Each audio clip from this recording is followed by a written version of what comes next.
All right, next level podcast listeners, we are back, and today I am joined by my friend GoGo Bethke. GoGo, how are you doing? I am great. How are you? I am doing great too. Thanks for asking, and more importantly, thank you for being here today. Thank you for having me, more importantly. Yeah. Awesome. So I found out that number one, we have a lot in common, including our lack of filter, our love of social media, and the ability to be funny in pretty much any circumstance, any interaction whatsoever. So, And not I, really doing things that we don't like doing, period. yes, exactly. And we also both drop the occasional F-bomb that's probably inappropriate at times, but still feels good. So Which takes me to, is that okay on your show, or is it's this 18 and it, under, or what language? no, you can say fuck or shit or damn or whatever you want to say. It's Oh, totally, this is my kind of podcast. it Okay, really is. Yeah. So, hey, Gogo. So what I thought today is obviously I've got to know you a little bit, and so you've got an interesting story, and I thought it'd be kind of cool to share that with the Next Level podcast listeners. So, why don't we go back to first of all? So, Gogo it doesn't sound like quite like an American-born name. Tell it where are you from originally, and how long have you been in the United States? Sure. So I'm originally, well, just to complicate things, I am from Romania, but I'm Hungarian by nationality. And the reason why that's important, I mean, for you, Romania and Hungary, it really doesn't make a difference. But to a Hungarian or Romanian, it makes a huge difference. So I'm Hungarian by nationality. So my real name is Gyöngyvér, and nobody can say that. And my nickname was Gyögyö, and nobody can say that. So out of Gyögyö came Gogo. And that's how my Americanized name is Gogo. That's awesome. Okay. So that's your Americanized name is GoGo, which is totally true and way easier to say. So, And it's and it does, and it sticks. It totally goes with you. So tell us a little bit more about yourself. So when did you move to the US? So I moved here in 2003. I was 21 years old. I came as an au pair, a living nanny. And I always knew, my first recollection of that I'm going to America was in 1989. So we had communism until 1989 in Romania. And my dad came home, so communism ended. They shot Ceausescu, and we got access to the Western world. And my dad came home with a color TV and a VCR player with two VCRs, 48 Hours by Eddie Murphy. And that's the movie that's the reason why I'm here in the US.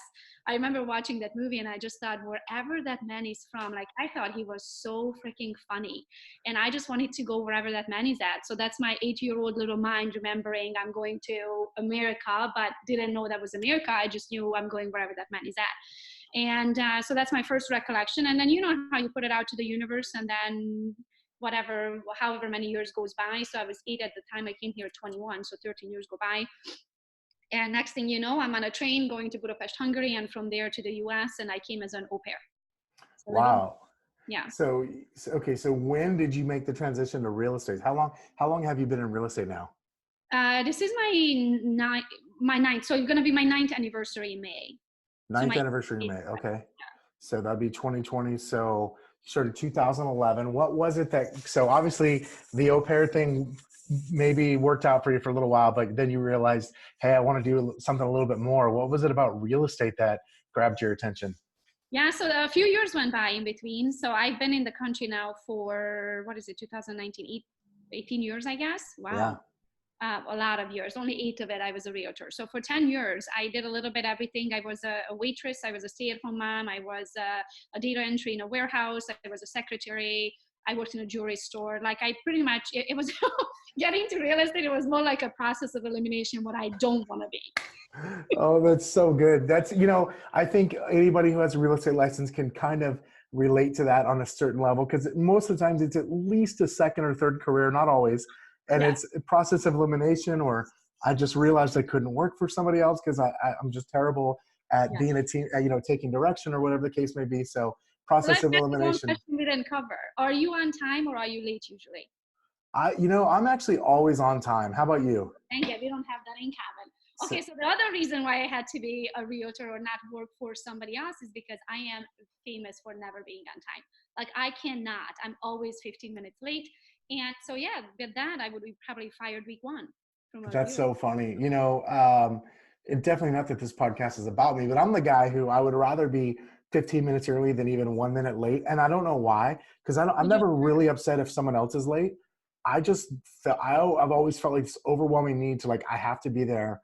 My desk is messy. I leave, my car is messy, all that stuff. But with time, like I'm punctual. I'm as punctual as they come. So that's the only thing by far we don't have in common. Yeah. So being a realtor, I was a stay-at-home mom at the time. And my neighbor came to me. She was the marketing director for Capital Title, local title company. And she says, "You're so social. You have so many friends. You should be a realtor. I already talked to a brokerage. Go talk to him. Use your phone number." So I went and talked to him. I watch HGTV. Like, I can do this. I was a stay-at-home mom. Like, they made it look like it's a walk in the park. So I went and talked to the broker. They offered me that they would even pay for my school if I passed the exam. So I went, took the exam, passed it first try. Went in there, they paid me back with my very first closing. So really, by far, my investment of being a realtor was $0. Wow, that's awesome. So you just did it, like somebody said, "Hey, you might be good at this," and you said, "What the hell? Let's give it a shot." Sure.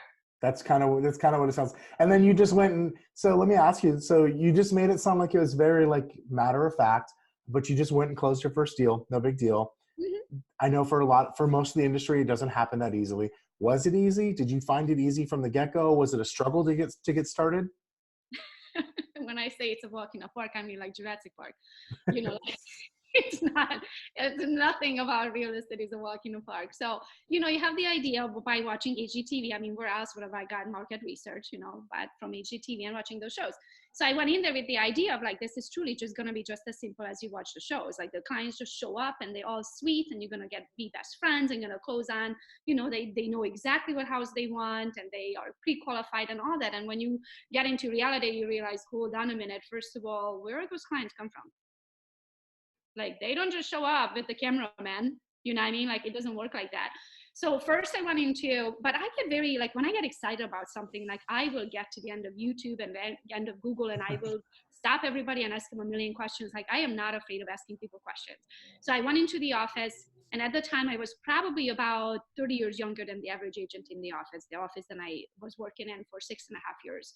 And I went in there, I went and talked to the top producing agents and I remember going in and asking them questions and I remember one of them saying, "Well, this month we spent $6,000 with Zillow," and I was like, I just want to make $6,000. Like I don't have $6,000 to spend on Zillow leads.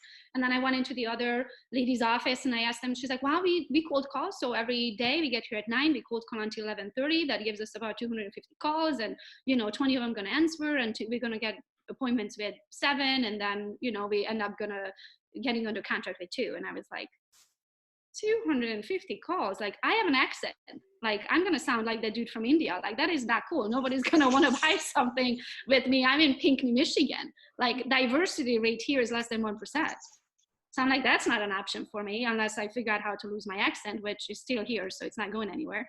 And so that was out for me. So then pretty much again, the process of elimination, I figured out, okay, I'm not willing to do this and I don't have money for that and I don't have sphere of influence and I don't have experience and I barely speak English and I'm not from around here.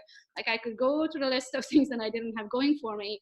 So then I had to figure out, okay, how am I going to stick it out? Because I also, by that time, I knew the statistics, how 80% of the realtors give up in the first 2 years. And I was like, I am not, like, if you want to meet the sorest loser ever, you're looking at it. Like, the worst loser. Like, I never lose. Like, I will do whatever it takes to win. And so I realized, okay, I'm not going to lose, so how am I going to win? And the only thing I had going for me at the time, it wasn't money really, because we didn't have it. It was social media, because it was free advertising. I could reach people that I've never met, which again, I'm not from here. I don't know. I don't have high school friends, college friends. I don't have cousins. I literally don't have anyone in this country. So then I figured I can reach them with the power of social media, which Facebook pages at the time were very, very new. Like I was one of the first ones, especially probably here in Michigan. I don't know about someone in California, but here in Michigan, I was one of the first agents that actually had a page. You said something just a minute ago that I think is worth repeating. You said, I'm not going to lose, so how am I going to win? And I think that's the question that so many people miss or they forget to ask themselves is, okay, it's hard. You just named right before that, you named a bunch of different ways you realized you weren't going to win. But then the next question was, how am I going to win? And I think that's so important. And that's a theme that I see repeat with people who are winners and people who accomplish things is they're always going, okay, great. Here's 100 reasons why I can't do it, but there's this one reason why I can, or why I should, or how I should. And I think that's so important to emphasize, because not enough of us do that in life and in business. So I just wanted to point that out. So okay, so social media. So you decided, great, I can use that. That's the thing I'll do. So what next? What happened after that? So then I realized, what am I going to post about? Because I'm brand new. Like, I don't have listings. I don't have buyers. I don't have experience. I don't even know what I don't know. You know what I mean? So then I just started posting about what is happening, what I learned today, because I'm also like, I would go to meetings, and I think this is so important for brand new agents. Like, what am I going to talk about? What am I going to do today? Like, I don't know anybody in the industry. I don't have clients. Well, then go meet the experts in the industry. So I literally set up lunches or coffees every single day for months. I would take out 5 lenders this week. Then I would take out 5 title companies this week. Then I would meet them for coffee. It's $3. You don't have to feed them for lunch. You know what I mean? And then just pick their brain. And I literally would post about stuff I learned today. Like, I remember some of the biggest things that getting into real estate, I thought that the $80,000 house is going to be paid cash, and then the $500,000 house is going to be mortgaged. I was like, oh, hold on a minute, because reality is really the opposite. For the $80,000 house, barely 2 of them can qualify for a mortgage, and the $500,000 house, the guy's going to cut a check for.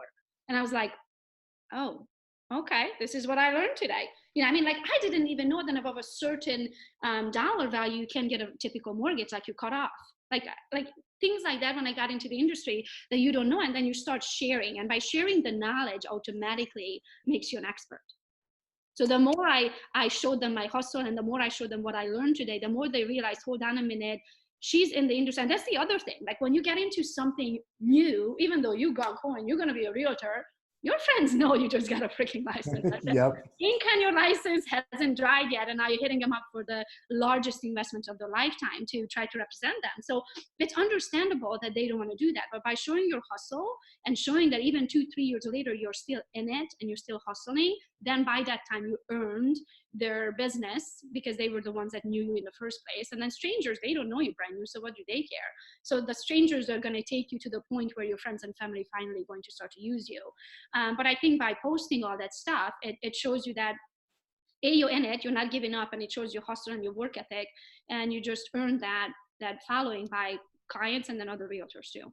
Yeah, that's so good. That is so true. That's been my experience as well, and something that I think a lot of agents like ask that question: what should I be posting about? And not even realizing the effect of just talking about what you're learning in the eyes of your audience, no matter how big or small it is, makes them view you as an expert in whatever it is that thing is. True or not, that's the view that they begin to take on.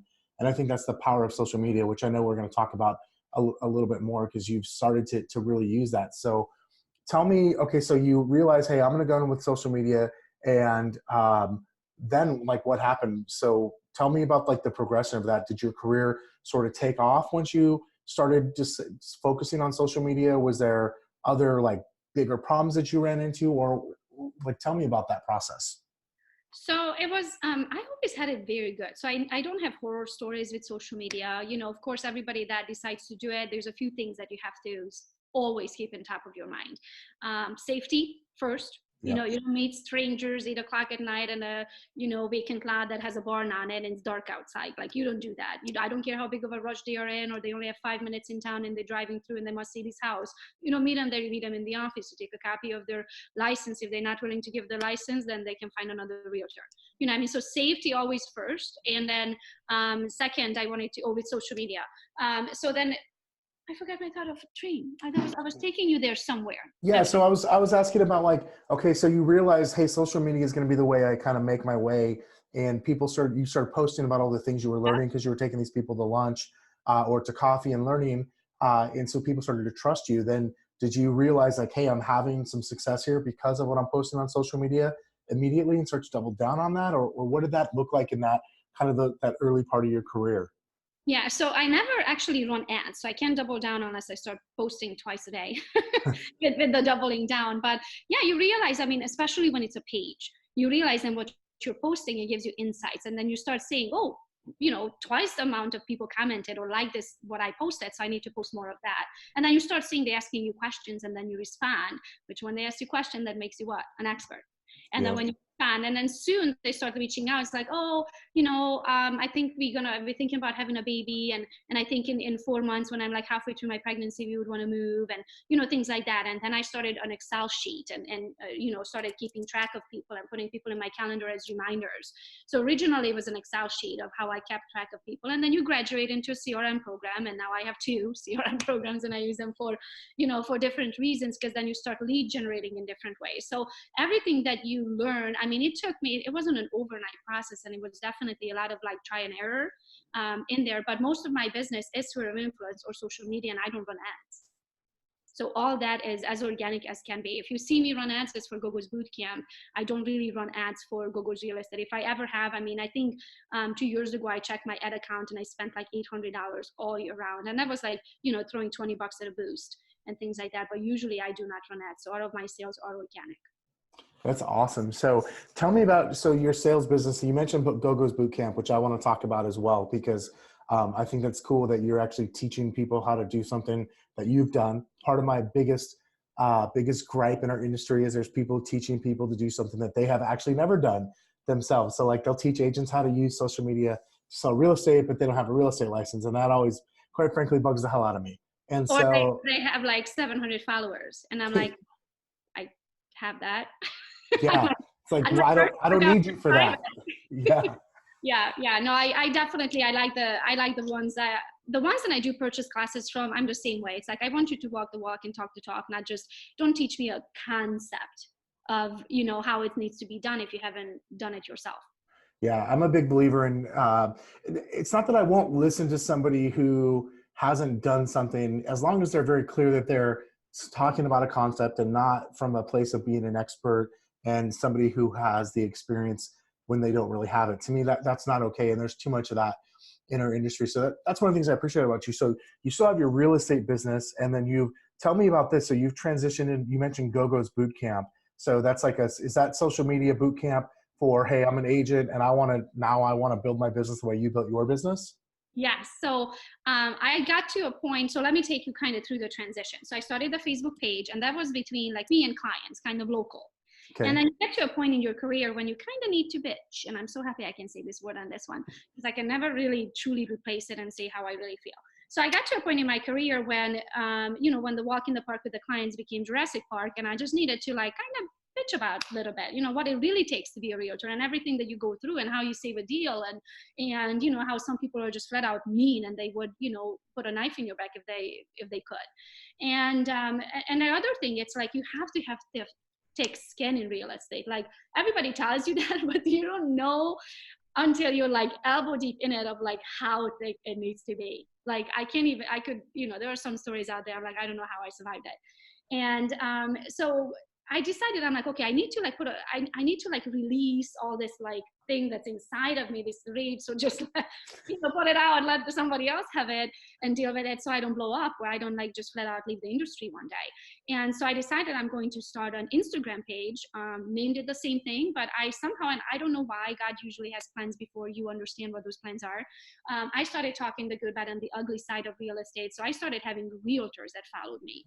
So my Instagram, I would say probably 95% are realtors or small business owners, where my Facebook, it's probably 95% local clients and customers. That's interesting. Yeah. And then because I started on Instagram and it was a different spin, still same real estate and being a realtor, but a different spin on it, realtors started following me, and I would get the same questions over and over again.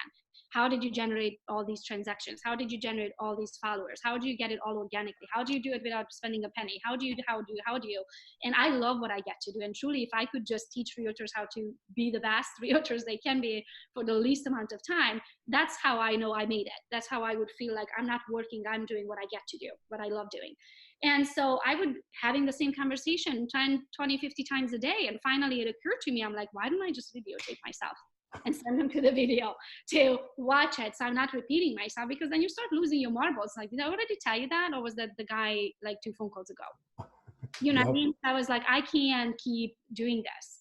And then so I decided, okay, I'm going to videotape myself, and that's how GoGo's Bootcamp came about, of pretty much recording the good, bad, and the ugly, and everything that it took me to build GoGo's real estate from start to finish. So it's not just purely social media training, but it is mostly social media training, but it is a lot of, so it's 3 series. The first one is social media and the basics. It teaches you what to do, what not to do, why I did it certain way, how to do it without money, pretty much, how to have your brand built where they reach out to you versus you having to cold call and do things like that. Then the second one is how to work in your business. So anything from CRM programs, how to build those funnels, how to make sure that you're capturing all that. Then you have to your automated drip campaigns, closing gives, buy side gives, like everything that it takes to actually like run a business.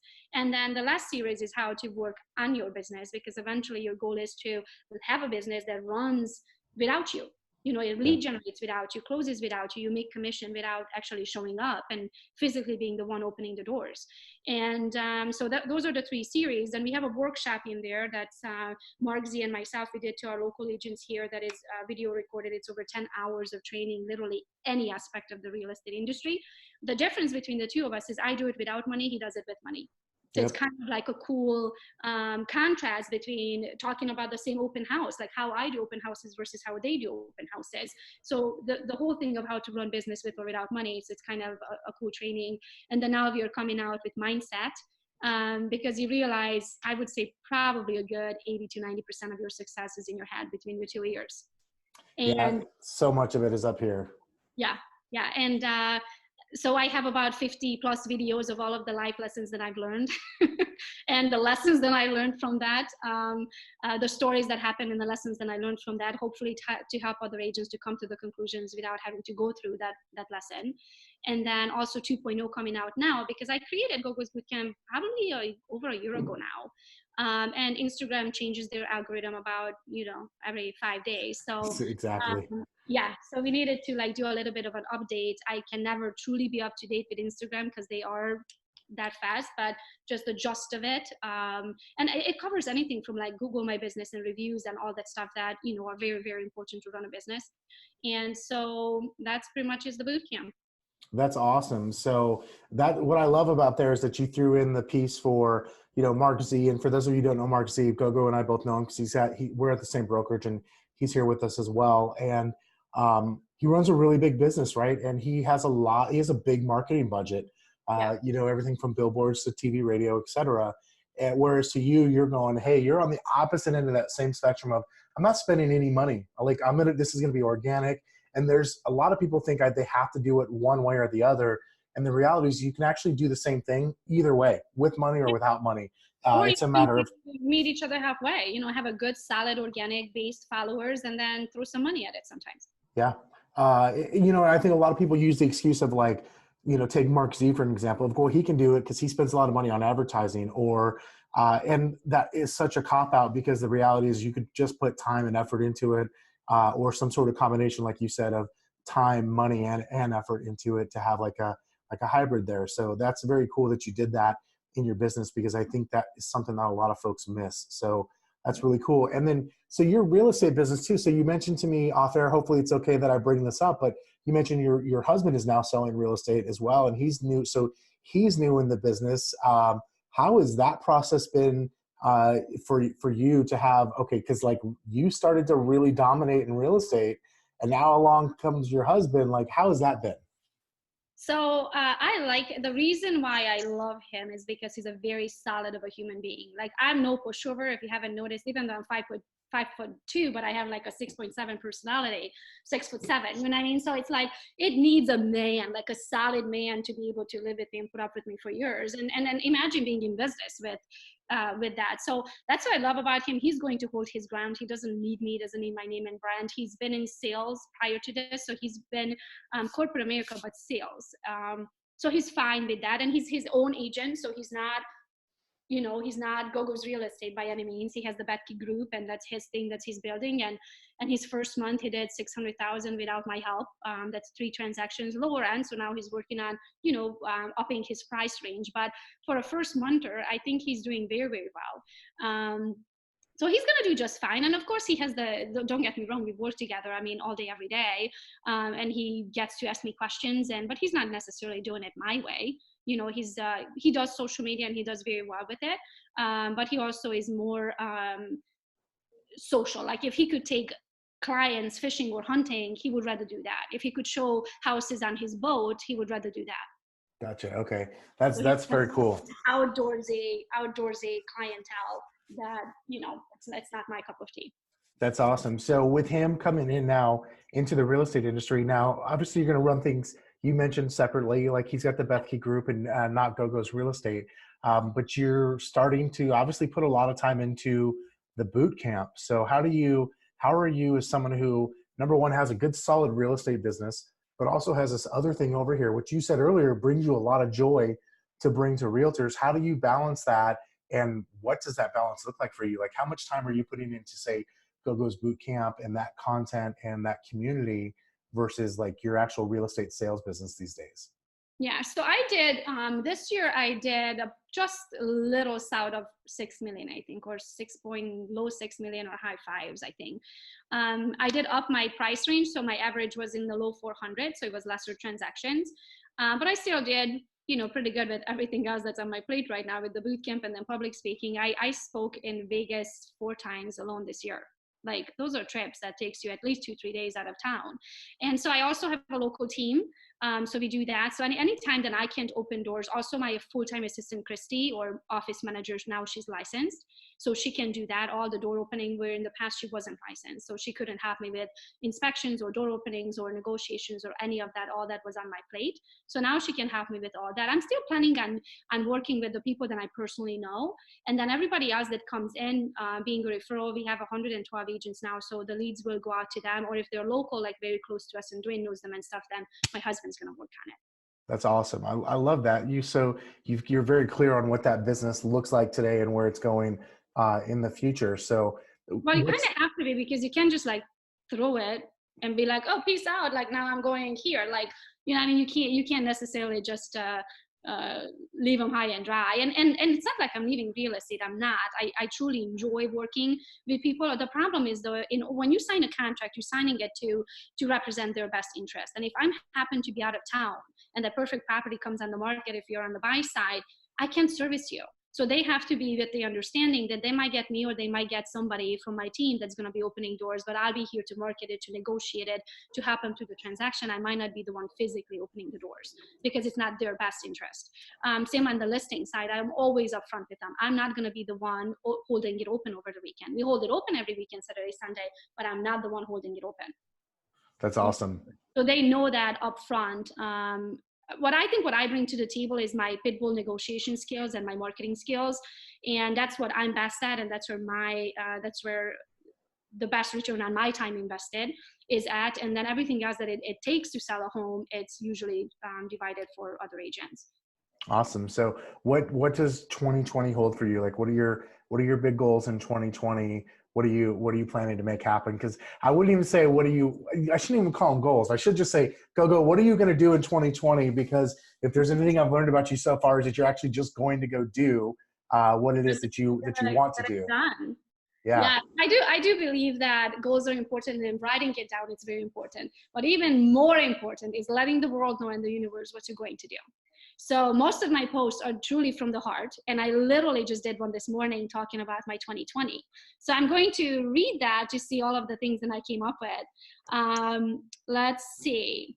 What's on your 2020 business plan is what I asked them. We got a month to be prepared. Let's get on it. We are trying to decide if we need a local office or not. So that's one of the things. My husband would like to have a local office for our local team. I never ran a team. Mine is called a self-organized team, meaning everybody's a full-time agent on it. If and when I give them a lead, it's a 50-50 split. But other than that, everybody's building their own empire, their own brand. They don't need mine. I don't need their help, yada, yada. So I don't necessarily need a local office, but I think it would be helpful if we had one. You know what I mean? But my 5-year goal it's not in Pinckney, Michigan. I imagine myself 5 years from now somewhere on the beach wondering if I'm going to do yoga today or tennis. And a commercial lease, you can't really sign under 5 years. So I'm like, I don't want to sign a 5-year lease. I can probably do it for 2 years, but I don't see myself necessarily here 5 years from now. So that was one of the things. Do we or do we not find a local office and run a local team besides the self-organized team, like an actual standard team. And then let's see, but our local team, okay, 42 agents, we grew 9.3 agents every month. Wow. That's pretty good, almost 10 agents a month. That's big. So I would like to double that in 2020. So that's one of my goals. And I know it's not, it sounds crazy, but it's not that hard when, if I bring 10 and they just each bring one, that's already doubling the team. So that's how I look at it. I would like to have that in every single state, not just in the state of Michigan. Now we're in 18 states. I would love to be in 50 states. I would like to have a 2 comma club award. Do you know what that is? 2 commas. Yeah, that means there's 7 digits. Yeah, I like that. I want to have a 2 comma club from ClickFunnels because that's where GoGo's Bootcamp is built on. So I would like to take the bootcamp to receive a 2 comma club award. So that's one of my big goals for next year. Oh, and I want Dwayne to be an icon agent in his first year of real estate. Something tells me he's probably going to be. Yeah, so that would require 33 transactions for him if he stays with his current price range, or he would have to up his price range to get there faster. But yeah, those are the goals that I wrote down. Well, that's awesome. So before I wrap up and ask you my final question, I've kind of got one side question, which is number one, where do people find you? So if somebody wants to follow you on Instagram or on Facebook, what's the best way for our listeners to connect with you? GoGo's Real Estate. GoGo's Real Estate. Okay, and is that everywhere? That's the username everywhere? Everywhere besides LinkedIn. You know how LinkedIn you have to be your own name. So that's, sorry, that's GoGo Bethke. Okay, awesome. So GoGo's Real Estate, and we'll put the link in the show notes for that. What did I miss? What should we talk about that we haven't talked about so far? Oh gosh. I think maybe just the part where people say, oh, I can't do that. Like I can't see myself on video. I don't like the way I look or sound. Like, I think that's one of the biggest thing what's stopping people from having a social media account. And then also I think as soon as they realize that they're not selling real estate, they're selling themselves or their own services, is when their account is going to take off. So totally agree. I think that's so important for them to realize, because as soon as you realize you're selling yourself, then you're going to have a much easier time talking about who you are, what you stand for, your hustle, what your day is structured like, what you believe in, what book you just read, what just happened to you at an open house. Like anything that is you, now you can apply it. And that's what's going to bring in the clients in the door, because people want to work with people alike. If I know who you are and I know that we would click, and if we got dropped off on a deserted island, you and me could talk until the sun comes and goes down 100 times over, then I know I can hang with you for 30 days. It doesn't feel like work. Like we can be friends through the transaction. And that's the easiest way when you show your true side and people reach out to you. And that's my goal is to teach everyone how to answer the phone versus having to dial them and go through I truly don't know a script. I don't know what people learn and all of the different scenarios, and they know how to respond to it, because I never had to learn that. So my goal is to have everyone build a brand and teach them how to do that. So then they can just literally, I don't want to just say to sit around and wait for the calls to come in, but that's how I pretty much built my business is my goal is to have them reach out to you. So that's awesome. The videos and all that, when people say, I don't like the way I look and sound, guess what? Everybody who knows you knows what you look and sound. Okay. And the ones that don't know you, then what the fuck do you care what they think? Yep.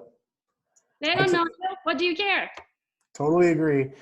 You nailed it. That is the biggest objection I've ever heard from people. Friday and I started using video in our business in November of 2009, and haven't stopped. And that the biggest objection I get from people when they go, well, how do you do that? Oh, I don't want to do it because, and it's that, I don't know. I don't like what I look like. I don't like what I sound like. And they want it to be perfect. They want it to be like it's going to act like they're a movie star or something. And the reality is like you said, your friends and family and people you already know, they already know what you look like and sound like. And anybody else that would disqualify you, I got this piece of advice from somebody. And he was one that helped us out with our video marketing to begin, in 2009, was he said, anybody who's going to disqualify you because of what you put out on video, whether it's your clothes, the way you sound, the way you talk, anything like that, he's like, that's actually good, because now they're not going to waste your time in person or on the phone. They're going to disqualify themselves on their own time. And I went, holy crap, that is the smartest thing. Like, that's, for me, the light bulb went off and I went, okay, I get it. And that's what I love about just putting it all out there, being you online and making that happen. So Yeah, and as talking about putting it all out there, it's also a huge decision you have to make when you decide that you're going to do social media, is because you can't lie, you can't fluff, it's gonna have to be the good, bad, and the ugly. You have to share the true story and everything that's truth about your business, is because otherwise it bites you in the butt. So I think that's also very important. When you decide to take the route, then you're going to always say the truth. absolutely. Well, I actually think we covered my last question in the last couple of minutes. So I'm going to ask it anyways. So you can feel free to refer back to the last couple of answers. But last question I like to ask all my guests before we sign off is, what are the top 3 pieces of advice you give for kicking more ass? So someone who's maybe a coworker, a friend, a family member, just someone who maybe you mentor comes to you and says, "GoGo, I want to kick more ass in life, both business, life, you name it." What are your top 3 pieces of advice for them? Oh gosh, you put me on the spot. I need to be Good. prepared for this. Let's see. I always have a quote. So every 6 posts is a quote. So I want to see of like, what have I been posting lately? I think one of the things is I have women reach out to me, and I'll tell you a story. You're going to like this one. And they say, well, I'm just a little bit too, how do I say this, too good looking to be on here. And I want people to take me seriously. And I feel like people don't take you seriously if you're good looking. And that's one of my pet peeves, is because I feel like, yes, we do judge the book by the color. By the cover, you wouldn't take the book off the shelf if it wasn't appetizing to you. But at the same time, in order to get to really know the book, you would have to read the content. You know what I mean? Yeah. And I feel like in today's society, sometimes they get hung up on the cover and we never actually open the book. And I got into a listing situation where I had, they interviewed multiple agents and they narrowed it down to me and a guy. And they called me. It was grandpa's house, and their grandson who called me and said, "Hey, they really like you and they would like to work with you, but is there any chance you have a different business card? One that you are not so busty on." And I was like, "I'll show you my business card. Let me see if I have one handy." And so this is me, the lady in the red dress that I have in every single social media profile. And yes, it has a cleavage, but it's not like, you don't see my nipples. You know what I mean? I'm not in a bathing suit.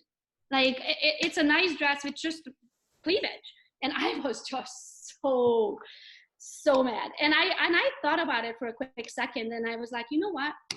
Since you guys are trying to decide if my marketing abilities have to do with my boob size, then did you ask his marketing abilities and negotiating skills based on what's in his pants? Since my body part is a decision-making factor here, did you ask him about his body part, how big or small it is? Like, how is that fair? How do you decide based on my boob size if I'm going to be able to sell your home or not? So that was huge. So I think for me, I think it's time, especially going to 2020, for women to change the world and the mentality, how some people, not all, but some people think about how you can't be sexy and smart at the same time. So I think you can be whoever you want to be, especially in 2020. And this applies to men as well. Like, I mean, if you want to have a sleeve of tattoos, if that's what you are and who you are, then I'm sure there's a lot of people out there that have a sleeve of tattoo and would love to sell or buy with you. There's an attorney here locally in the Phoenix area that he's like the tattooed lawyer, the tattooed attorney, and he is like covered. He's got sleeves. It's funny. You mentioned something something that came to my mind was, someone reaches out to you and say, "Hey, I'm really good looking. I want people to take me seriously, so I'm afraid to do that." And I thought, that's interesting, and I can totally understand why somebody would have that initial thought. But I also know that there's an equal number of people who go, "You know what? I'm not that physically attractive. I could never do what GoGo does because I'm not pretty. I don't have blonde hair, or in my case, I don't have hair. Like whatever." And that also applies. It's so not true. Yeah. You know why it's not true? I mean, I can come up with 10 names and I'd rather not name them, but they have tens of millions of followers on Instagram and they make millions of dollars, and they are not famous for their looks. Yep. I totally agree. I think it's one of those things. It's one of those things that we use to kind of keep ourselves down. We have this belief of, well, I can't do it because I'm not good looking, or I can't do it because I don't spend money like Mark does, or I can't do it because I don't have blonde hair, or I can't do it because if I make the problem external, then I never have to look internal about what it is I'm doing. Yeah. So I just think it's like whatever it is that may stopping you from doing it, still do it no matter what. And then no matter what people think of you, of whoever you are as a person and whatever your personality is, you need to rock that, because if you don't, you're not going to be happy doing what you're doing. And if you're not happy, then you're working.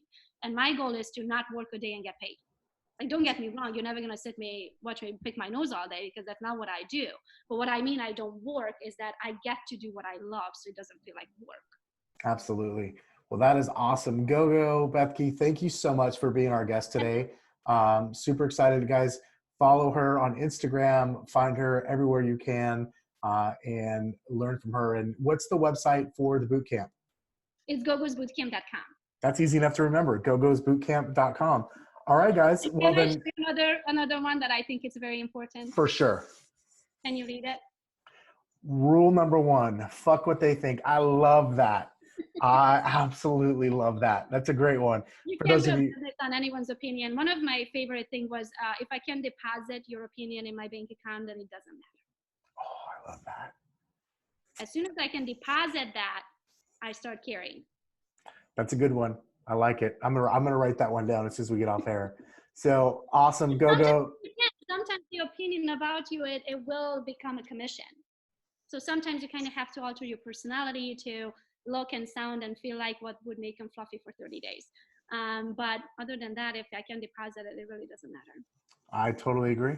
And the good thing is you get to decide whether or not you do that and when you do that. Yeah. Awesome. All right, guys, we will talk to you next week. GoGo, thank you so much. Thank you so much for having me. No problem. It's my pleasure.